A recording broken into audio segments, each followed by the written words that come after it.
Greetings, everyone. Pete Pardo here from Sea of Tranquility. Welcome to another episode of the UK Connection, alongside, of course, in the co-captain's chairs, Mr. Simon Bray and Mr. Steven Reid. What's going on, my friends? How are you? Fabulous, Pete. Fabulous. Good. Yeah, Good. better than you. I know. Steven and I were just bitching and complaining about allergy season, and it's kicking my ass this last like 4 or 5 days. But Yep. I will put a smile on my face, and I'm gonna drink that cold thing that's sitting over here, even though probably technically I shouldn't, but I'm gonna do it anyway. So I today we have got a no fun show for you. idea. This is one of those episodes that we like to do every so often because people love to hear us talk about the stuff we really don't like, right? So we've each picked out three bands outside the SoT paradigm. What does that mean? It means they play style of music that we really don't talk about much on the channel. It's not really metal. It's not really prog. Maybe it's not hard rock. Maybe it's not, fusion, whatever. It's kind of somewhere else. And we don't really like these bands. So we're going to talk about that. But first, before we do, we have a little bit of business to take care of. Simon, what are you drinking? Thanks for asking. I just want to say before I show you what I'm drinking, I haven't chosen a single band, and they are all three artists that I've chosen are a really long way outside the SLT paradigm. I'll tell you what's not outside the SLT. That's right, Stephen, that far. Not outside the SLT paradigm, right within the SLT paradigm. It's my beer for this evening, which has travelled all the way from Nelson in Lancashire. Yeah, Like, just what's at the bottom of your driveway? 8 miles that way. But 8 miles. Okay, that's good. I actually got it in Rottenstall, which is in Lancashire, which is about 8 miles that way. So its carbon footprint is bigger than it should be. Just, just saying. But it's from the deeply amusingly named Turtlehead Brewing Company. There's a method behind the madness. It's called Cliffhanger, Ooh. and it's a gluten and wheat free ale, and has Cascade, Liberty, and Challenger hops. The great thing about it, and the reason why it's called Turtle Head, is that 50% of their profits go to help people living with cancer. Hmm. Very good. So they do send them out. They do have a website. So visit, buy, help people. It makes sense. Absolutely. I expect to see one up in Perth very soon. So let's give it a taste, shall we?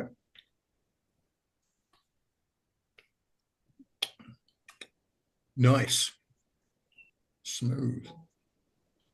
Hmm. If this was outside the SLT paradigm, it'd probably be Frank Sinatra.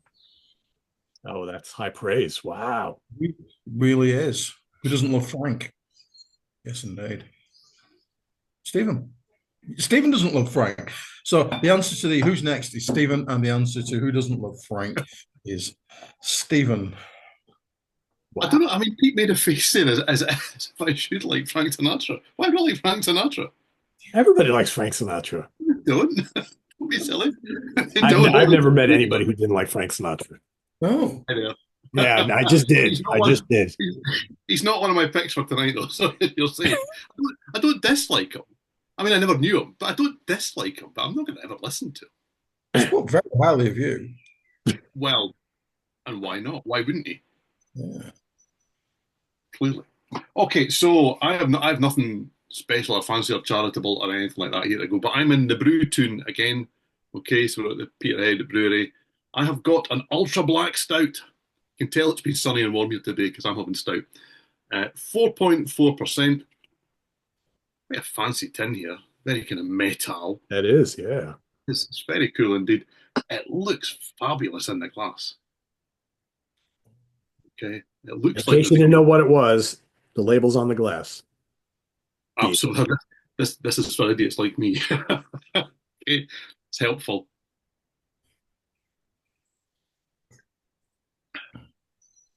Oh, oh, that's fabulous. That's really good. It's deep. It's quite complex. It's bitter and yet it's sweet. Oh yeah, that's a winner. There's a little bit kind of heading towards that almost porterness at the end, but not too much because a porter can be a bit much for me. That's really good. If this was something from outside the SOT paradigm, this would be it's surprising, it's multifaceted. It's probably Gary Newman. That's what it is. There you go. And I say that as a compliment. Wow. Okay. Cool. So I've got today from the Paradox Brewery in North Hudson, New York. That's up a little north from me here in the Hudson Valley. I've never had this before. It is a Kolsch Affair Blood Orange, Kolsch style ale with blood orange, 5% alcohol by volume. And it looks like I even brought out my Kolsch glass from King's Court. There it is right there. Smells a little orangey. No, not quite. I'm laughing at me there, Pete, because you held your glass up. There's a little bit of glare on it. And all these thousands of miles away, I actually moved to see if I could move the glare. Hi there, I'm be new to this. Wow. That's pretty good. You know what? I honestly, I don't really taste much orange, but it is a very smooth Kolsch and it's very refreshing. I like this. It's not, there's really not a hint of sweetness, but really not. And there's the rest of the can in there. So there's that little bit of head at top. This is good. I'm going to give this an ABBA. For me, that's pretty good. Surely ABBA are in the SoT paradigm because the albums have been ranked. Actually, no, this we did top 10 songs. Songs, okay. Yes, I know, but even that was cheap. Peter Pedant, eh? Okay, fair enough. Who knew? We knew. Fair enough. Edit that bit, Dylan. Pretty good. Cheers. All right. So, artists outside the SoT paradigm. I took one sip and already it's meshing with my meshing. The medication, Pete. It's not the beer. It's the medication. It totally isn't. I literally had two sips. Yeah, so Simon's going to kickstart us off with his first choice here. We have not shared these, so I have no idea what they picked or vice versa. And I tried, I've done a lot of episodes of this sort of thing, so I really tried hard not to pick artists or bands that I've already kind of bashed before. A couple in particular, I immediately put down on my list. I'm like, God, I've already done that. So I'm pretty sure the three I'm going to talk about today, I have laid off for the most part. We'll see. I got the old, so it could be at some point in time I did say some bad stuff about these artists, but we'll get there. So Simon, what do you got for number one? Well, obviously you think that's what's going to happen, but really what I'm going to do is talk about how I've got, because clearly this show was my idea, wasn't it? Because it involves the SLT paradigm. What I've done while I've tried to work out what to include is realize I know shit.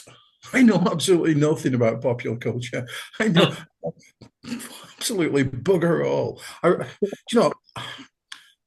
I have never lost a game of Trivial Pursuit in my life. Now, admittedly, I haven't played Trivial Pursuit for about 15 years, but up until that point, I knew everything. I really did. I was really good, particularly on popular culture. Really, really, really good. Who was number one on the 26th of June, 1952? Whatever. I could pull that kind of shit out, but I don't know anything. So I've looked down the top, 100 albums in the UK and thought, okay, not too familiar with anything that's that aren't the heritage acts that are chugging up quite a lot of the thing. I'll go and have a look who's on at the new big arena in Manchester. What? Who? What? Hello? What? Okay, right. So, and I thought I can't sit here and slag off UB40 yet again because I do hate them. I really, really hate everything by them. I can't sit here and say, God, I loathe and despise Take That, even though I've just sat here and said I loathe and despise Take That. Oh, good. No. So I thought, I'll go for it. Let's go. Let's just go for it, shall I? Number one, I'm going to pick on. See if you can work out who this is, because this is reviewed from yesterday's Guardian. Are you ready? Guardian.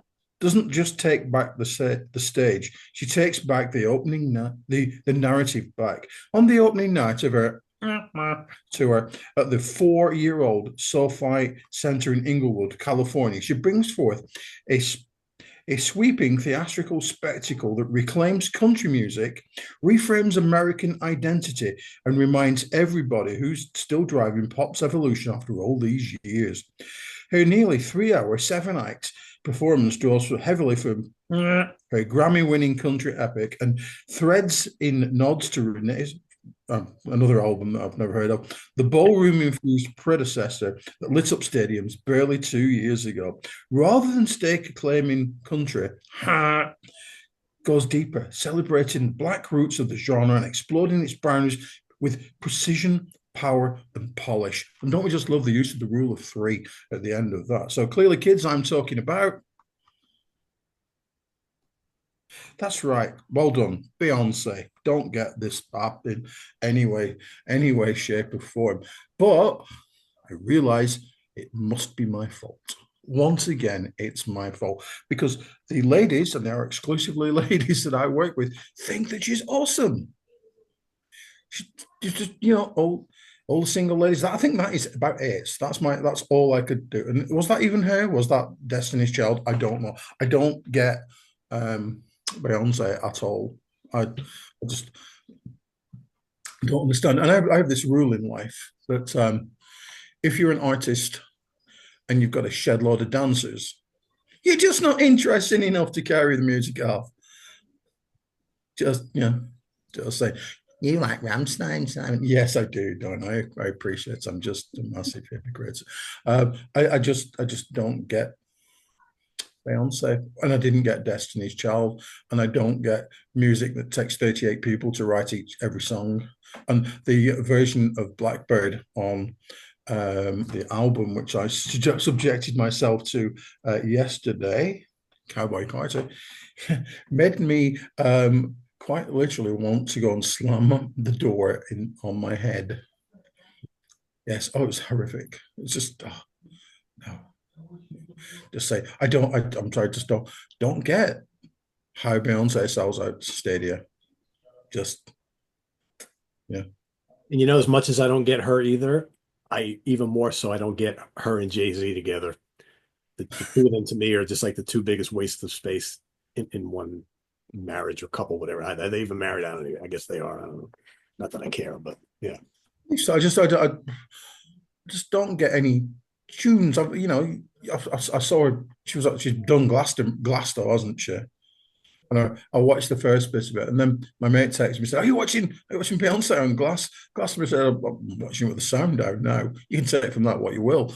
But I know, just no, just no. And then, apparently, she's now bringing out her kids on stage, which takes me back to when I saw Boney M in Egypt 20 years ago, which is the worst thing I've ever seen. So let's not drag me back into that. So yeah, number one, I'm not down in any way, shape, or form with Beyonce. I could probably say right now that if you were to ask me, could you name one Beyonce song? I couldn't. See, now that's interesting because many people, probably couldn't name a Taylor Swift song. I couldn't do that either. Oh, no, we know her. We know them. We see them all the time, but I don't pay attention all the time. So is it me or is no? Hey, Stephen, must be your turn. Which global megastar are you going to take down right now? Well, it's certainly not somebody that's current. Because I just don't. The current isn't aimed at me. Does that make sense? It does. Is the way that I view that kind of thing. Rather than sound like an old curmudgeon, I'm going to sound like I was a young curmudgeon, is what I'm going to do, because none of my acts are current. Because I just don't engage with that kind of mainstream media thing. I know the names. I know the names of these people because you can't avoid it because that's just. But then again, I suppose if you want to go back 40 years, whether you liked him or not, you knew Michael Jackson's name. That was the same kind of thing. That was Michael stardom on a Jackson, level that really Madonna, didn't. right? Yeah, of Yeah, course. it didn't matter what noise came out of their mouth. It wasn't really about that for the media. It's about the personality, the superstar, or whatever it may be. What these people do, I mean, obviously I could tell you what Madonna did and Michael Jackson did, but I can't tell you what these current people do because they don't want an old bearded twat like me paying attention, do they? I don't think they do they? Oh, I they don't do. know. They want you to pay for your young people, your daughters, your kids to go. It's They got don't know. See, my kids are not into that kind of music either. So there you excellent go. parenting, Stephen. Excellent parenting. Thankfully, the younger stuff I do know that I do like comes through my daughters, but that's a separate thing. No, it's interesting. We were talking before we came on about obviously Ghost have got a new album out. I went to see Ghost last week, and it's fascinating that they can sell out. I don't know what the Hydro in Glasgow holds, 12,000 people, something like that. It's the biggest venue in Scotland. Yeah, I mean, any big act that's going to come to Scotland is going to play the Hydro if they don't play a stadium, to be fair. And I don't know anybody outside this little circle that would have the vaguest idea who they are. It's a really disparate thing now. Do you know? It used to be that if you could play these size of venues in a place the size of Scotland, invariably everybody kind of knew who you were. If you were Iron Maiden playing these ginormous venues, even people that didn't know what heavy metal was about we could go Number of the Beast or Run to the Hills or something. And it's all just kind of split and moved. Anyway, what do I not like? What do I not like? Now, this is a me problem, I would guess, because I don't like reggae. Okay, and I really could just stop that there. I could put kind of like a full stop there. And I don't like reggae enough. I really don't know beyond Bob Marley and the Wailers. I don't know reggae acts. So I'm going to say that I hate Bob Marley and the Wailers because I'm sure there's worse reggae out there. I'm sure as reggae goes, I mean, he's the reggae king. I absolutely get that. I understand that. I'm on board with that. I'm sure he is. I just don't like it. I just don't understand it. And the same again, it's not maybe aimed at me as such. I don't like the constraints of reggae. I don't like the fact that 99% of it has to have the same structure and it's like, eh, eh. It just turns me off completely. A flavour in a song, one song on an album, nah. A whole album of it, absolutely no chance. No way whatsoever. I get he's a living legend, or was a living legend at the time. He's now not a living legend, but sorry. But I just don't understand. Three Little Birds, that's a song I've heard over and over and over. I hate it. I Shot the Sheriff. Wow, really? Did you? I don't think it's terrible. Clapton's version, that sucks too, by the way. It's just absolutely. I just hate the whole structure of all of these things. Jamming, we're jamming. Please don't. Go and just stop. Just don't do it. I just really, I don't get it at all. And it's the sort of music that if it's playing in a room, I will actively try and switch it off, even if other people are listening to it. That's kind of how much I disconnect with the whole thing. And a good friend of mine who likes his ska bands will know that it travels over into ska as well. And this seems to be a theme of what I've chosen to do, apart from one of the three acts. They kind of represent something that I don't like, as opposed to, do I hate Bob Marley and the Wailers? I don't really know enough of the stuff to say I hate them. But I really hate reggae music because I've never found a reggae track that makes me go, oh, well, actually, maybe there's a way in for me here. Maybe I will actually, this time round, think, do you know, this one's really good. And it's not. Really isn't. There are bands that I like. We spoke about City Boy last week on the ever the long-winded, come on, you can name the non-UK connection thing with the guy from Scotland. And we spoke about that. City Boy have reggae through it. I could live without it if they didn't, to be fair. But it's not really reggae. That's kind of white guy reggae. It's not really the same thing. Do you know what I mean? It's totally different. It's completely sanitized and completely changed. So yeah, I don't like Bob Marley and the Wailers, but really what I'm trying to say is I would really like to never hear any reggae music in my life ever again. Thanks. So you don't even like Interesting. it, you know? Go ahead, Simon. Right. Bob Marley was actually marketed at the rock crowd, wasn't he? He Yeah. was marketed at people like you, Stephen. Although you were probably a fetus at the time. Was he really serious? And I don't mean that facetiously. Island Records marketed him at, you know, your white rock loving crowd, yeah. Well, to be fair, the people I know that are really into Bob Marley are kind of people that you wouldn't necessarily connect with a reggae scene. So I I suppose mean, it kind of Simon's works in absolutely that. right. Yeah, there's a lot of pop and rock fans here in the States for as long as I've been alive or even paying attention who don't know jack shit about reggae, but they like Bob Marley because you're supposed to like Bob Marley, right? Yeah. See, and that is a theme for me, as I think a lot of these bands that I don't like them because I'm meant to. They're kind of shoved down your throat everywhere you go, everywhere you turn them. But you must love them. Why? Why? Well, because they're everywhere and you can't escape them. I think, and I'm going to be really pompous here. Shock horror.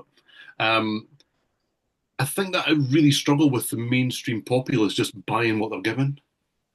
Do you know, this is what's shoved on TV, it's what's shoved on radio, it's what's shoved in your playlist, whatever way you want to look at it these days. And people just kind of go, oh, it must be good because it's played a lot. Mm. Yeah, it's all with throughout the culture, isn't it? Oh, you've got to watch The Simpsons. You've got to watch Breaking Bad. Oh, you would love Peter K. Simon. Oh, no, no, no, no, no, no, no, sorry, no, no. Oh, all these things, you've got to love them. The Sopranos, go for it. Yeah, no, don't want to. And then it kind of makes me go, I don't want to engage with this because you're telling me that I have to. So off you go. I quite sadly completely resemble that remark. You've got to like Ghost, Yeah. Simon. You've got to. Yeah, but you kind of do. Anyway, moving on. So, Stephen, your favorite 10cc song must be Dreadlock Holiday, right? Well, I it's really feel not, you like see, it really reggae. it's Oh, no, and it's no. really not to be fair. And same again, that's white man reggae for a start. Of course it But is. Yeah, of course it but is. but it's no, it's definitely not my favorite 10cc song. No, and that's a band I do really like it. I mean, but no, it's not. I can see that. I can see that.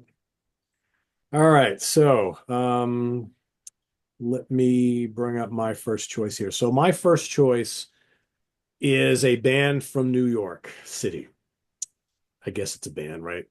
To me, I always had a hard time calling these guys a band, but I guess they are. And when they debuted on the scene, I was a, fairly young guy in going to college or university, as you guys like to say. And we were all metalheads and we listened to a lot of crazy stuff. And then I remember one day, like some friends of mine were kind of like, oh, you got to check out this new band. They're from the city. They're totally cool. They're hip to the scene and blah, blah, blah. And I remember the first time I heard one of their songs off that debut album, I'm like, what is this crap? The crap is the Beastie Boys. Ugh. So Steven don't like reggae. I don't like hip hop. I don't like rap. And I certainly don't like three, you know, white kids from New York City pretending to be punkers who sing hip hop and rap. I just don't like it. I don't, and you know what? I can't. They're pop. Everybody. This is like one of those bands that if you live here in New York, you're supposed to love the Beastie Boys. I'm not supposed to love anything. We got to fight for your right to party. Whatever. No sleep till Brooklyn. Kerry King plays on it and does this totally sloppy solo. It's supposed to be cool. I don't think any of this stuff is cool. And that first album was really big. I think they had a couple fairly big albums, but to me, these guys were always a joke, and I just never understood it. And I remember like when they started getting nominated to be in the Rock and Roll Hall of Fame, I'm like, Jesus Christ, they're not even. This is not rock. This is not quality stuff. I just don't get it. And everybody who watches the show knows I'm not a big Ramones fan either, right? I get the phenomenon that was the Ramones. I can appreciate it, but I don't know what it is with these like, you know, New York bands that are just supposed to be so amazing and so influential that you're supposed to love them because you're from here. I just honestly, I don't think I've ever heard a Beastie Boys song that I even remotely was interested in. And I never understood all my metal friends who were like, oh, but the Beastie Boys are cool. And I'm like, what's so cool about them? They look like three dorks. They look like they're escapees from the Revenge of the Nerds movies. I don't get it. Because they know the guys in Slayer. I just don't get it. I will never get it. I don't like hip hop. I don't like rap, and I don't like three nerdy kids from New York City who try to portray themselves as cool because it's like, whoa, we're really punkers, but we like to do this type of music. I just don't get it. I never will. So yeah, the Beastie Boys, thumbs down for me. Don't like them. That's my first pick. Fair enough. Okay. Right. I, as we all know, teach young people for a living. You can please, I've never made a living out of spouting shite on YouTube or writing crap on the interweb. Who can believe that? But I know. But not only do I teach young people for a living and have done for the last 27 years, I've got nieces and they keep me in touch with what's cool and what's hip and indeed happening. And not only that, and I love them very much, but by God, they're wrong. I picked one of my nieces up the other day, and I had to take her from Accrington to Great Harwood, rock and roll capital of very much the world. And I picked her up, and she said, "Uncle Simon, what do you think about the beef between Kendrick Lamar and Drake?"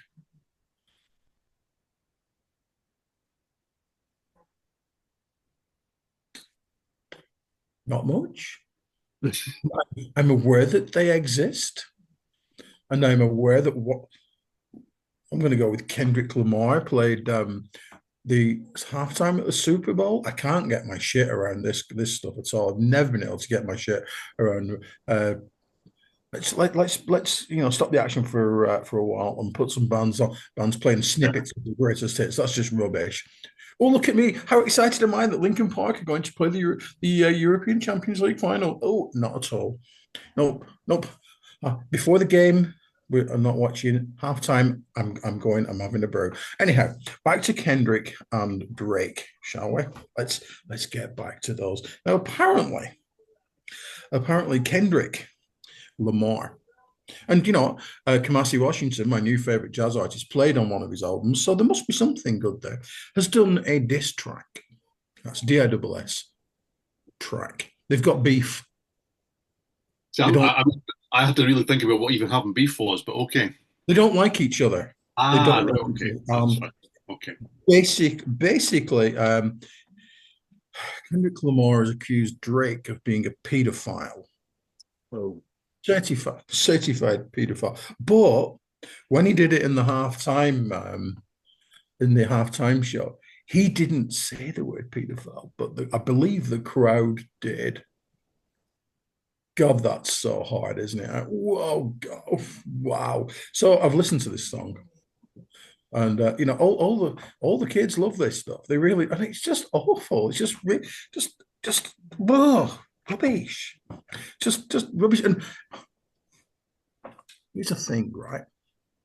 All the kids that I teach love rap. They all love Eminem, which is interesting. What is it that 50-odd-year-old multi-millionaire Eminem has in common with you young people from central Lancashire? Oh, nothing. Okay. But I always do. Well, do you know what?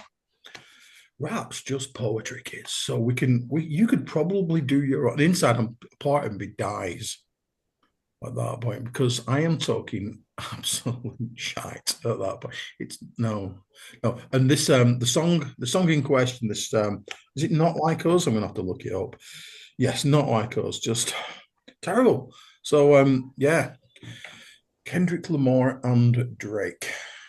God, I've had to listen to the and then he did this, and then he did that, and then he said he dropped this one. Well, on his head. What did he do? He made a song the morning after. Well done. Then he said this one. And they were all absolutely terrible. Just one chance, one thing I kind of regret in life is that one time I was driving through Manchester near the arena, and I nearly mowed down Akon. Is he called Akon? And his entourage. But I pulled up and stopped. Probably for the best. Yeah, probably. Yes. Otherwise, we're not. Yes, no no matter what we're doing here, we're not endorsing that as a thing. we're absolutely not. No, absolutely not. No. when it's See, funny you mentioned Eminem. I was once told by someone I know very well that we were talking. Eminem came up in a conversation, and she was like, "You don't like Eminem? How is that possible? He's a musical genius." And I was like, "Genius, Eminem in the same sentence? Did I just hear that correctly? What's so genius about? Oh, he writes songs about his life." I'm like, okay, let's just move on to another topic here. 'Cause I can write songs about my life too and sing them like him. Like, maybe I would be a multimillionaire too if I did that, right? I don't get it personally, but that's just me. Oh, we're back on that rap thing again. Oh, of course. Pete hates rap. Yes. see, Simon has managed to move this on from initially your first pick. I could picture these people. With your second pick, I can't even picture these people. Completely irrelevant to us. There you These go. these, these are Go. these are I could. There you go. Kendrick Lamar looks like he plays up front for Crystal Palace. he does actually. He genuinely does. He must be looking forward to the final. I've gone yellow. I've gone You've gone yellow. old Coldplay. I don't know why. Oh, I know why. Because I don't have the light on that I think I have on. I So feel while like I've just entered an alternate universe here. yeah, while you just talk, I'm going to go and switch the lights on because I've actually been playing with the lights that went on. Give me a sec. I was kind Okay, of wondering why it was so so yellow, but I figured, Simon changes it up all the time. So there you he go. does absolutely. See, He wants to keep us on our toes. now you're definitely not yellow. No, Excellent, good. all those pink tones are back. It's a sign of health. That's what it is. Anyway, moving on. Don't know what's happening now. Okay, so my next choice, same again. I've chosen a band. They really signify what I dislike about mainstream media in the UK because I have a real, what's the word? I have a real beef. I have a real beef with that. Is what I've got. Um, I'm going to choose the Kaiser Chiefs because I really, really, really dislike the Kaiser Chiefs. Okay, I don't know if they're a thing in the US, Pete, but they are. I'm going to choose them really quite controversially because they stand for rock music, but they don't. They stand for rock music in that way that kind of over here, Radio 2 decides that that's what rock music is going to be. It's remarkably boring and it's remarkably safe. It is so timid. Rock music was never meant to be this kind of gentle and friendly, but it's dressed up in this kind of way that the mainstream think they're crazy and dangerous. It's bizarre. I mean, bands that would make it into Wimpwire and Kerrang back in the day had more balls than the sort of bullshit like Every Day I Love You Less and Less or Oh My God.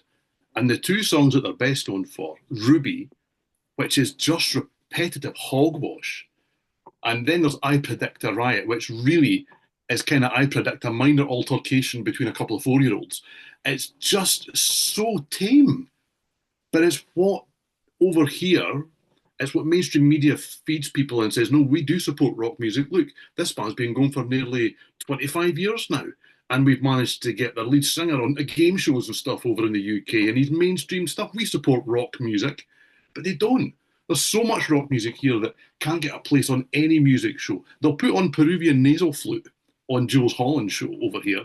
That I can guarantee you. If there's some bizarre niche style of music that really has very little interest in here in this country whatsoever, they will platform it, and that's great. That's okay. I really have no problem with that. Platform all the styles of music, but platform all the styles of music. Metal and rock over here are kind of it's a pariah. It's a thing that we don't talk about. It's over there in the corner with tens of thousands of people paying to go and watch it. By the way, with albums that are in the charts, by the way, but we can't talk about it in the mainstream media. It doesn't really exist if we don't talk about it in the mainstream media. So what we'll give you instead is utter tosh, like the Kaiser Chiefs, and we'll go, we do rock music, and we are crazy, and we are dangerous. Here you go. I'll give you I Predict a Riot. Oh, and I don't usually swear on the show, but fuck off. Really. Anyway. I have never Stephen, heard Never heard of them. Stephen. Please don't. Yes, Uncle Simon. I noticed that the charts this week here in the UK, album wise, your options for number one this week apparently are either Ghost or, and they were nearly on my list if we'd have stuck with five, and I think you'll be with me on this one, Stephen. Stereophonics. See, I like Stereophonics. Fuck indeed off. Really? Oh my God. Oh Christ. They're like a poor man's choir boys. Oh my God. I'm not angry in you. I'm just so disappointed. Do you know the only reason that I'm disappointed in this is a brand new album, and it's not. It's 29 minutes long. It's an EP. It's marketed as an album. That's why I'm upset. And it's outselling Ghosts. So there you go. But now everything you said You know, about it would appear that I will therefore have the number one and number two album in the UK. You really will. You are happening. Hip and happening. You guys go and complain about all your youth and all this stuff. Me, I'm down with it. I know what's going on. Finger on the pulse. There it is. You do have your finger on the very pulse of popular. See, but everything you said about the Chiefs, to me, Stereophonics. There's your thumbnail right there. Yeah, I got one of them at least, right? Kasabian as well. Oh no, so I don't like them so much. They're not awful though. But they're bland, they're offensive, and they're not really rock. And they are everything. No, I'm not. Everything that you said. So yeah. Anyhow, I'm going to never speak to you again after this. I should have shown you this before. Really should. Months and years ago.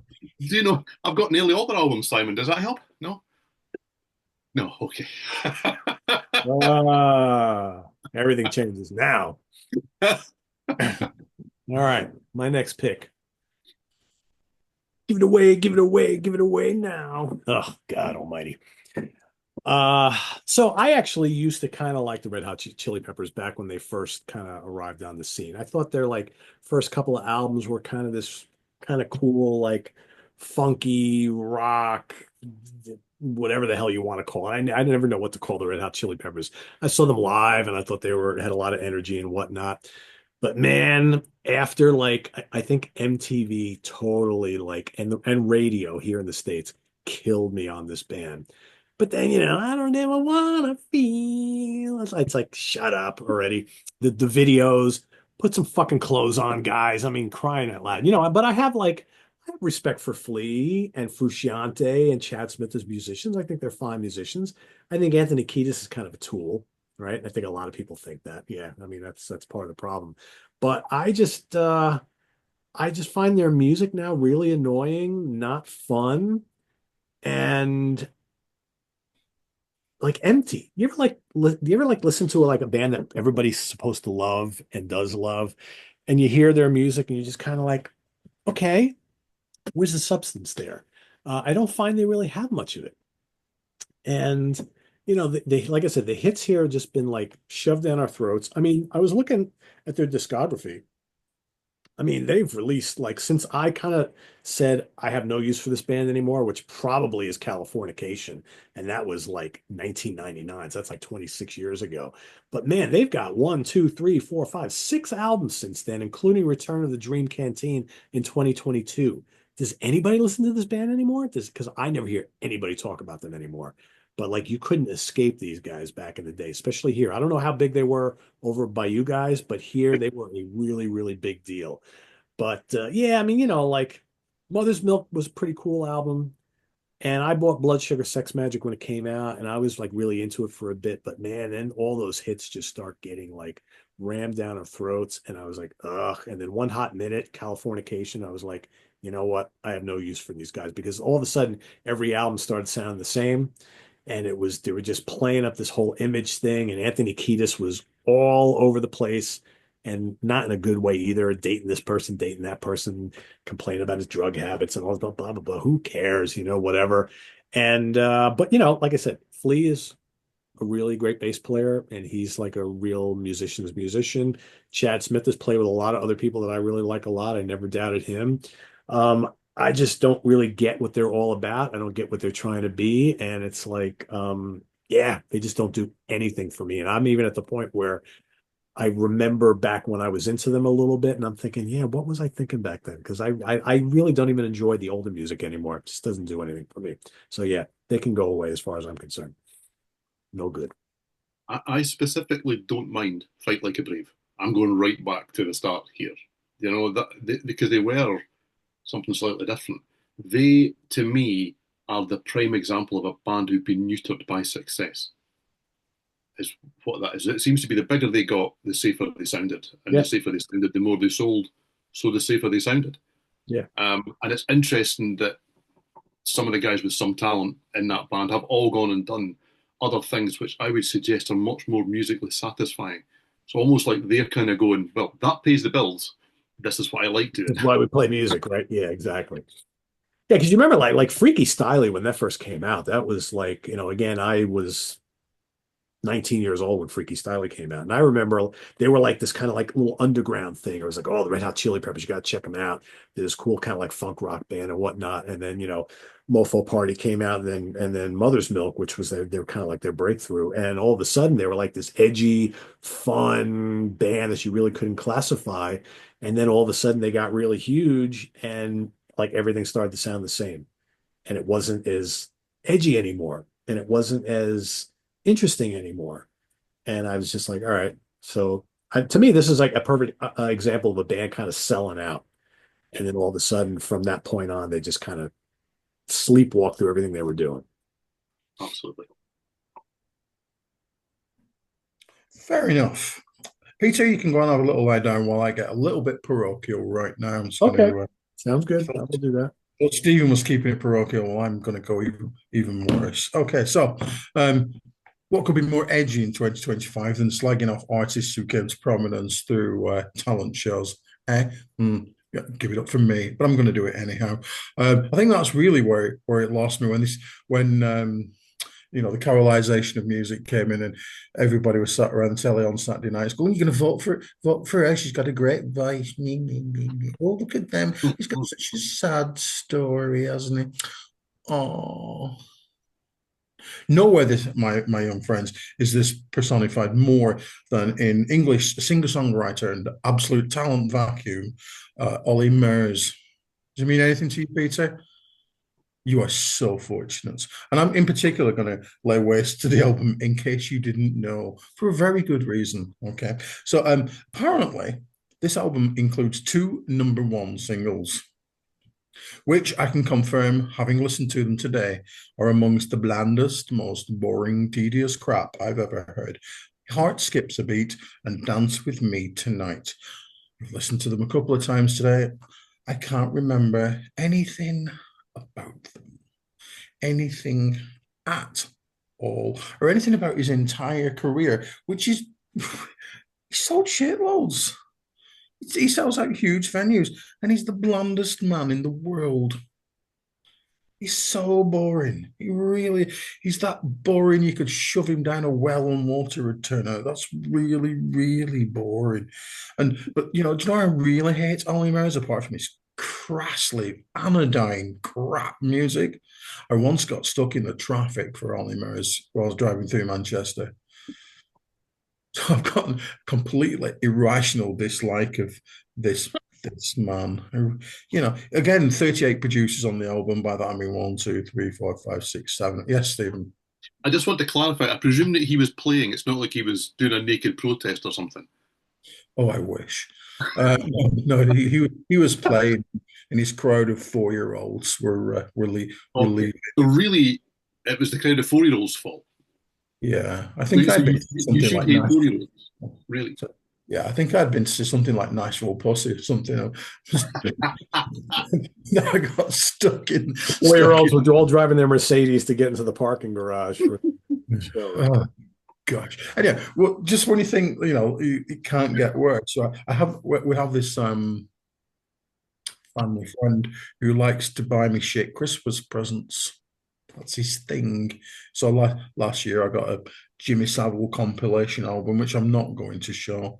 But what could be, what could really put me in my place more than a signed Ollie Murs CD? Actually worth less than an unsigned. Absolutely, absolutely. Oh, it's shite. Oh my God, it's so boring.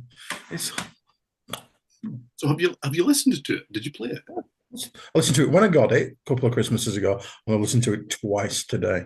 Just, and it's See, I'm 13 incredibly bland songs. I'm really impressed because you've actually gone and made an effort to find things that you don't like. And then in the build up to this show, you've actually made the effort to listen to them all. I have hand on heart listened to none of these bands voluntarily. I think ever, in actual fact. Ah, well, you see, There's not going to you're busy change. listening to the stereophonics, aren't you? And generally losing respect. It's just, I'm, I'm I'm, busy doing that and turning people into ghosts. That's what I do, Simon. I'm down with the Merry Monster. I'm going to. I've never heard of this guy before, but I was just looking him up. I've seen his face before. I'm Yeah, sure he was He's he's holding not on on to like traffic. TV and like, yeah, I've seen him before. He I'm was out sure holding on to traffic, Pete. That's what it was. it's possible he could make it onto the artists who don't translate across the Atlantic show that we may or may not be doing in the near/far future. I would hope that these acts are meant to be within the SOT paradigm. Oh, let's hope so, for God's sake. Let's never step out of it again. Yeah, not in these circumstances, but there you go. Yeah, absolutely. So I am going to play to type with my last choice. Okay, there will be some people who would be disappointed if I don't choose this band because they know I don't like them, and there will probably be more people who will be upset because I have chosen them because they're one of those kind of untouchable bands. This is the kind of shooting fish in a barrel moment for me, knowing that people are going to get upset. Loads of folk in the comments are going to tell me that there are innovators, that they made loads of social comments, that they're really vital to the music scene in the UK. But I hate the Smiths. I absolutely hate the Smiths. And I've hated them from the first moment that I've heard them. In fact, maybe the only thing that is more unlikable than the Smiths is Morrissey solo. And the only reason that I haven't chosen that is because thankfully I've heard very little of his actual stuff. What I have heard is utter garbage. But the Smiths, unfortunately, because there will be people also in the comments who'll say, "Oh, but Stephen, have you heard this?" or "Have you heard that?" Or what you really need to hear is, I've got friends that like this band. My brother liked this band. I've heard the Smiths. I've heard lots of the Smiths. And it's all depressing, moaning, whining shite is what it is. I loathe Morrissey's voice. I loathe his kind of languid style on stage and whatever the flowers are he waves about. Twat. And I do appreciate that some people cream themselves over Johnny Marr. I get that. You fire away, quite literally, because I have always disliked his guitar tone. I'm not a fan of the jingle jangles. I just don't really understand that at all. And his playing is as beige as you could possibly find. This first Smith song I ever heard was "What Difference Does It Make?" It makes all the difference because it's garbage. It's just terrible. And they followed that with "Heaven Knows I'm Miserable Now." Oh man, it's really is like they're speaking to me at that point because I'm miserable listening to it because it's garbage. It sounds like a small child whining for 3 or 4 minutes. Not just Morrissey, just the whole thing. I really, really don't understand them as a phenomenon, and they have longevity. People love this band. They are absolutely loved, and they are revered in the UK. I don't know about anywhere else, and I just don't understand it at all. It just makes my skin crawl when I hear them. I actually find them really quite repulsive musically. Ugh. So I do not like the Smiths. There you go. So around the time where the Smiths were fairly popular, so what are we looking at? About 85, 86, right, Stephen? Somewhere around And there. around there, yeah. So I was going to college. I was in college at the time, and I worked a part-time job off campus at a local restaurant slash bar right down the street from where I lived. And I worked in the kitchen, and I was like a dishwasher and a prep slash prep cook, right? So I worked with a bunch of guys who I knew, who were the line cooks, and they were big Smiths fans. And I remember these guys used to, well, there would always be two of them cooking, and they would run outside and they'd smoke a couple joints or whatever before the shift started, and they'd be back there and they'd be cranking the Smiths during the whole dinner service, right? So they're over there, they're cooking, flipping, pots and pans and saute pans and whatnot. Smiths are blaring, and I'm over on the other side chopping up shrimp, washing dishes and everything like that. And I'm like Joe Metalhead, right? And they're like, "Ah, Pete, don't you love this stuff? Don't you love this stuff?" And I'm like, "No." I thought it was awful. I thought it was terrible. And man, I had to hear this shit every week. And I was like, because God forbid I recommend something to put on, right? Because they were not having any of my Metallica and Yngwie Malmsteen and Black Sabbath stuff. They were like, nope, nope, nope, we're not listening to that. So I listened to tons of the Smiths and tons of like Depeche Mode and lots of reggae because they played a lot of reggae too as well. Yeah, you would have hated this kitchen. You would have been like, I'm out of here. I Sorry. could not have stuck this. No chance. Yeah, it was horrible. It was not good. It's not good. But I suffered through it. So I drank a lot during my shifts. That was the cool thing back there. Want to hear a funny story? So we used to, for whatever reason, they never said no, but a lot of us would, they would go outside and they'd be smoking joints and whatnot, and we would have beers and stuff in there. But one day before one of my shifts, I went, I think I was supposed to start at like 5:30 or something like that. And I went to happy hour before I went to the restaurant to start working, and I got totally drunk at happy hour and literally showed up at work and I was blitzed. And I remember the first thing I did when I walked in, they're like, "Oh, do me a favor, take these empty cases of bottles of beer down into the cellar." And I grabbed one of them, took 3 steps down the stairs, slipped and fell, and wound up at the bottom of the stairs in a heap with bottles all over the place. And nobody sent me home, so I worked the whole shift. All right, hey, whatever. I thought I was going to get fired. Nobody cared. Nobody cared. This was like 1985. Nobody gave a shit, right? So it's like whatever. Anyway, enough about my drunken college stories. All right, so my pick number three here is a band I just don't get at all. And I remember, and I'll just show you who they are. The band is, come on, Green Day. There we go. Ugh, yeah, I know some people really love them. Some people are like, oh, influential band and all that kind of stuff. I remember specifically at the time because Kerplunk was, I think, what their first album that really got attention, and Dookie obviously was the big, big album. But I remember when Kerplunk came out, everybody was jumping on the grunge bandwagon already by that time. Nirvana was hitting, Soundgarden, Alice in Chains, and everybody was starting to boom, boom, boom. And I remember once because people like kind of fell out of favor with grunge fairly quickly. It didn't last all that long. And then all of a sudden, these guys were the saviors to everything. Oh, they're so punk, they're so much fun. And all I kept thinking was, I don't find their music fun at all. I think it's juvenile. I can't keep up with the color this guy's hair is from week to week to week. I never, just the albums just didn't interest me at all. They were all over MTV. They were all over the radio. And I was just kind of like, ugh. And I often thought, because they portrayed them as these, kind of like the pop punk saviors of the time. Oh, they do concept albums, they're prog and all this kind of stuff. Yeah, whatever. But I always wondered like what the old school punk fans going back to like the 70s and the early 80s, like the people who were into like the Sex Pistols and the Damned and the early post-punk bands like Blondie, the New York scene, Television, all those bands. I wonder what all those fans really thought of this band and if they thought they were as big as of a joke as I always thought. Because I was never a punk fan at all, but I always thought that this was even worse because it was like pretending to be something else. So again, I know we have a lot of fans of the band who watch the channel, so I got no use for them. I never saw, American Idiot. A lot of the singles just drove me nuts. I would hear they would play them all the time, and I remember I had friends back in the day who would just play this band incessantly, and I was always like, oh my God, please, can I take these off for the duration of the time you're going to be subjecting me to them, please? So yeah, I don't know. You guys into this band? Because I can't stand it. Never liked it. Simon? They were all right up until about Nimrod, and then no. I like the American Idiot album a lot. I don't really like what came before. Um, it's just really one specific album for me. I think it's quite good. And then whatever the one that came after that is pretty decent.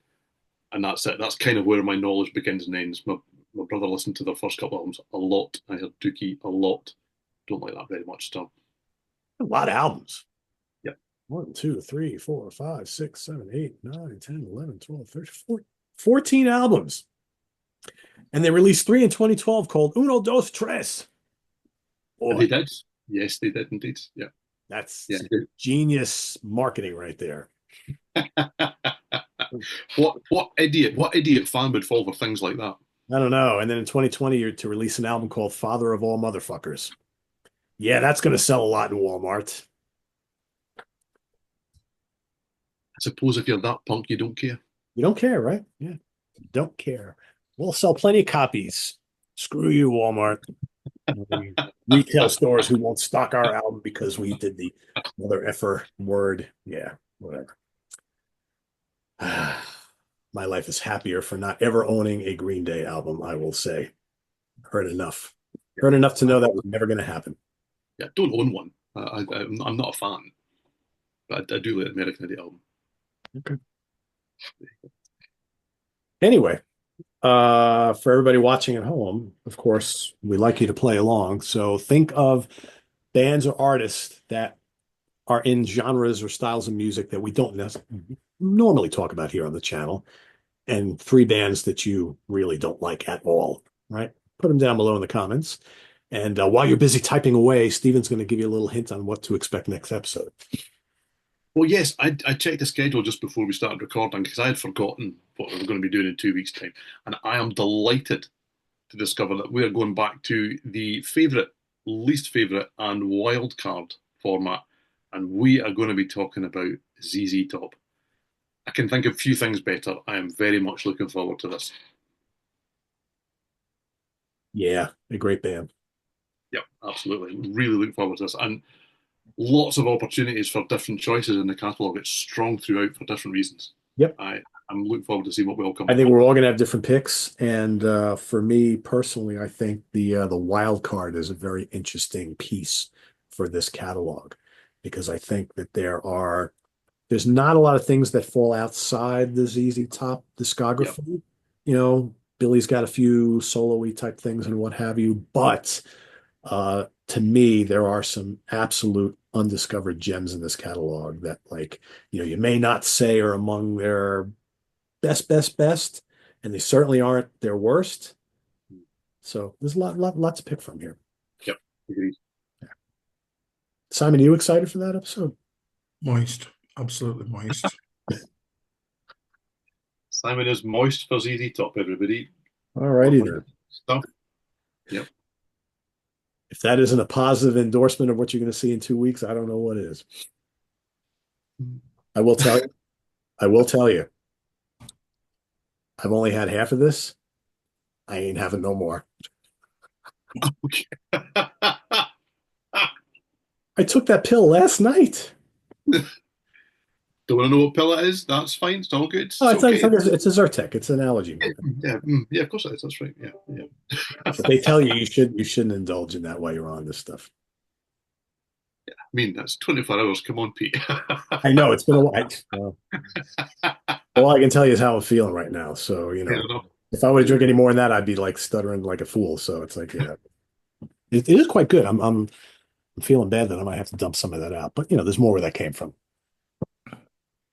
Anyway, what do we got coming up on the channel? So it's Saturday, right? So tomorrow we got ranking the albums of Coney Hatch, the great Canadian band. They got 4 albums. 3 albums were released during the 80s and one that came out not all that long ago, right? Or maybe it was that long ago. When did 4 come? A few years ago now, Pete. Yeah, right. 2020. I don't know. Frontiers never. 2020. What? 2013. Wow. So it's 12 years. It's a few years ago now. Yeah, it feels more recent. That says more about us than the album. Yeah, for sure. Yeah. Plus, it was on Frontiers back then. So Frontiers was not as prolific as they are today, but and a very good album, I might add. So that'll be coming up on tomorrow, and I will also be bringing you guys a double shot of album ranking shows tomorrow. I'm going to be ranking the 4 album catalog of Icon, great 80s band. We talked about them on one of our AOR melodic rock shows, so don't miss that. They've got 3. They have the 3 studio albums, and one album was released only on cassette. So I don't have that.